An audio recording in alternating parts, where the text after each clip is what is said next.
Hello guys, this is Sanjay. Welcome to my first blog video. আমি পশ্চিমবঙ্গ রাজ্যের আলিপুরদুয়ার জেলার জলদাপাড়া ছোট্ট একটি গ্রাম থেকে বিলং করি। অনেক স্বপ্ন নিয়ে এই অ্যাকাউন্টটি খুলেছে।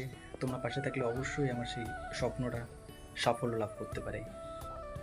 আমি এই চ্যানেলের মাধ্যমে তুলে ধরার চেষ্টা করব গ্রামীণ মানুষের জীবন জীবিকা থেকে শুরু করে সব কিছুই।